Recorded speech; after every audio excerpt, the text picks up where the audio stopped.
寒病夏治。大家好，我是中医主任曹桂琴。常说的冬病夏治，也可以说是寒病夏治。寒为冬令主气，寒邪为冬令的常见病因，但也可以呢在其他的季节引起疾病，比如盛夏贪凉，寒邪呢既可侵袭人体而发病，即前人所说的阴暑或夏日伤寒。俗话说10人9寒，万恶阴为先，百病寒为先。尤其是中老年患有慢性病的人，一般情况下都是内寒外热的症候，冬天怕冷，夏天怕热，四肢乏力，精神萎靡不振，说话的时候声低气弱，整个人看起来没有活力。同时呢，还有牙齿疼痛、口舌红、口臭等外热的表现。这种外热的表现是体内的寒气太重逼出来的，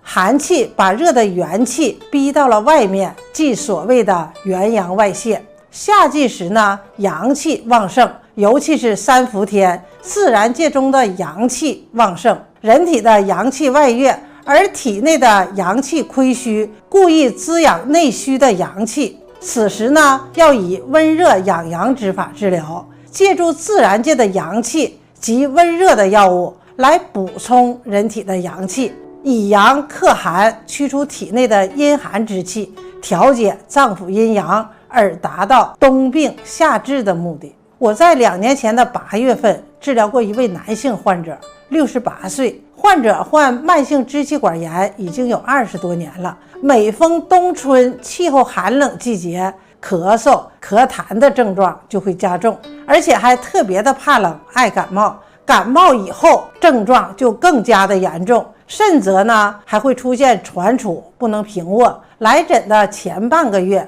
因为气候炎热，汗出着凉以后咳喘剧烈，胸闷气短，喉中有痰鸣，发热恶寒。到医院经点抗炎的药物以后，胸闷气短发热痰鸣因消除了，但仍有咳嗽、乏力、怕冷的症状，而且还伴有腰膝酸软、尿频、便溏。患者是素体阳气不足，寒饮伏肺、肾不纳气的症候，用温补肺肾、化饮纳气的治疗方法，寒病夏治取到疗效。寒为阴邪，易伤阳气，而人体的阳气储藏在肾里，又称为元阳、真阳，也称为命门之火。肾是先天之本，肾阴肾阳是其他脏腑阴阳的根本，为生命活动之根。《黄帝内经》里说，阳者委外而为固也，